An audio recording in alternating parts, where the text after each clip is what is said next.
Welcome to today's video. We're going to do a June reading wrap up. In June, I read 10 books. The average time on my TBR was 7.6 months. The average rating was 3.11, and the average pages per book was 343.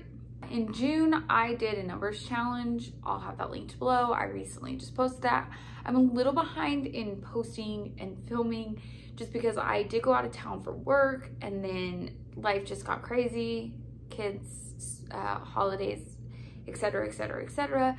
So I am a little bit behind. Things will be coming out kind of weird here and there, but my numbers challenge is up, the first part of it, and I will link those below for maybe more in-depth, but I will go over what I read there. Just for ease, I'm gonna go ahead and go over all the digital copies of the books I read, because in June, I did read quite a few digital copies. I will preface, this is off topic, tangent. I've received a few books for review for like end of July, August, and they're digital copies, not physical copies. So I will be having a few more digital copies in the next few months in my reading wrap-ups, just kind of as a heads up, but they're all the same. It's just whether I can hold up a physical copy or I put up a cover photo of the book. So the first digital copy I read was Between Two Kingdoms by Sulika Jawad. This was a memoir on a young woman who was diagnosed with cancer. Very sad, emotional story. I did end up, so I had a Kindle version and an audio version. My goal was to go back and forth. I ended up reading a lot more of it on the audio version just because the book is narrated by Sulika Jawad, which I thought made the story even more impactful. It was already a very emotional story. She did a great job of talking about coming to it, but also looking through the eyes of the person being sick and some of the things you may say that maybe aren't the best. The burden of the caretaker has, but then also the burden of her being ill and the effects of like having to have everybody take care of you, and how frustrating and even hard that can be from her standpoint. And I thought it was a great book. I would highly recommend it. The next one was Central Park 5 by Sarah Burns. This was another nonfiction about a set of 5 young men who were convicted of a rape and attempted murder of a jogger in Central Park back in the 70s and 80s. Obviously, hindsight's 2020. I've said this every time I talked about this book. However, I still think, given the evidence presented in the book, it's very obvious that they were not the ones that committed the crime. Should never have even got to the point that they were going to trial for the crime. However, they were convicted of the crime, spent many, many, many years in jail. Some of them were not, one of them was not even able to see their parents as they were suffering through cancer and eventually passed away. So they missed out on so much of their young lives.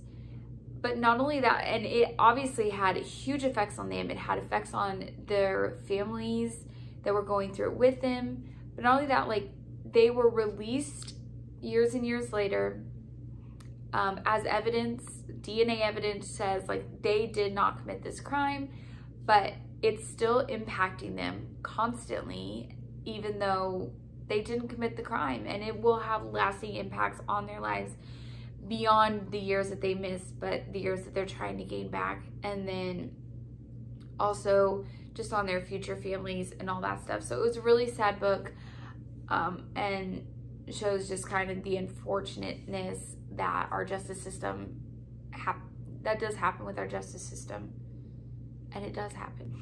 The Other Black Girl by Zakiya Delilah Harris. This is a mystery thriller about a woman who's the only Black girl in her publishing house. And this other Black girl comes in and kind of disrupts it and changes it and those dynamics. It's a mystery thriller, kind of like a what's happening, this is kind of weird. It was a good book. I don't know that I was super into it. However, I would recommend it, and there was nothing wrong with it. It just didn't fit for me. I'm just gonna go off my stacks to no particular order. It Happened One Summer by Tessa Bailey. This is about a woman who got herself into some trouble after she got dumped and went to her hometown where her biological father, who has passed away, lived, and where she was born, just to learn more about where she came from, all this kind of stuff. She falls in love. Obviously, it's romance.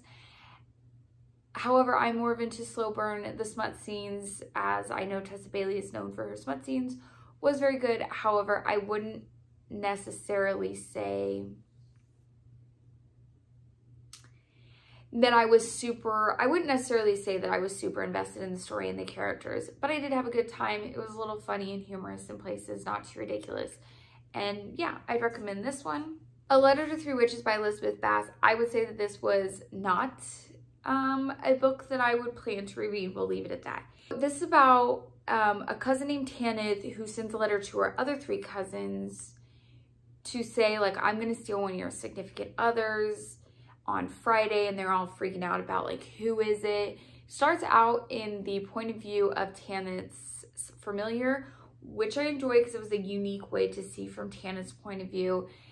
But there wasn't enough in that, and it was mostly from the main character Gwen's point of view. And it was slow paced. And some of the things that they got into, it was like, really? Like, use your head. It doesn't take comment.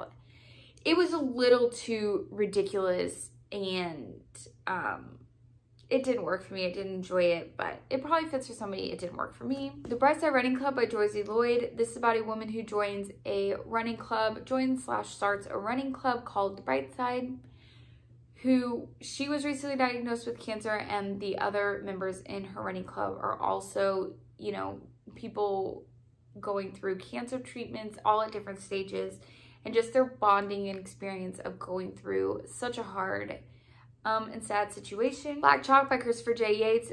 About a set of 6 students who develop this game that they're going to play, essentially of, like, something about you pull cards and then you do these, like, humiliation type things they pick out, and you have to go do it. If you don't, then you're out of the game. The tagline says, 1 game, 6 students, 5 survivors. It wasn't bad. It was just, I was hoping for more. I didn't enjoy the book quite like I was expecting. So this was on the lower end of enjoyment, but I know Books and Lala read it, which is how this book got on my radar, and she very much enjoyed it. So obviously people do enjoy it. I was just not necessarily one of them.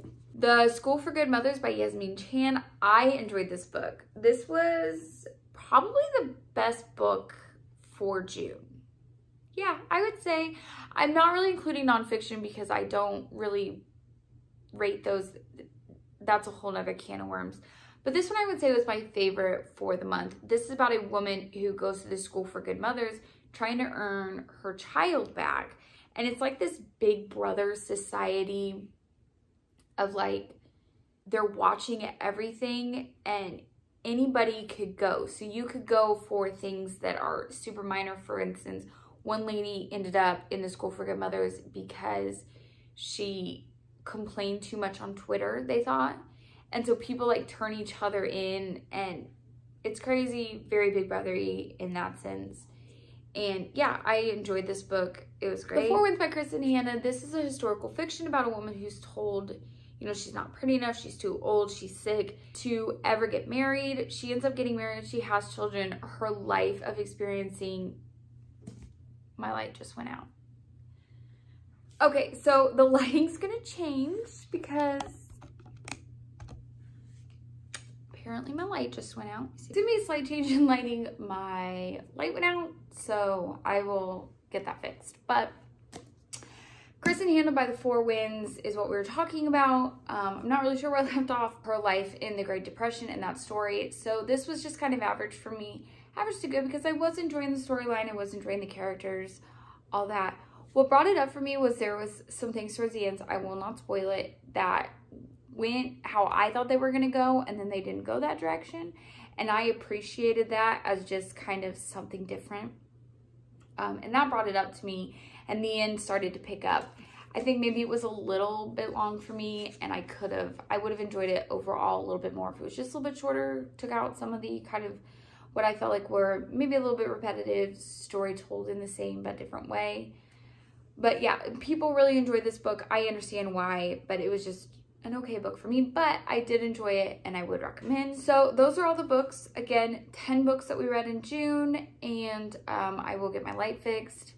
But yeah, so I will be back with another video shortly, and I'll link some down below related to any other reviews of these books that I've done, and we'll see you in the next one. Bye.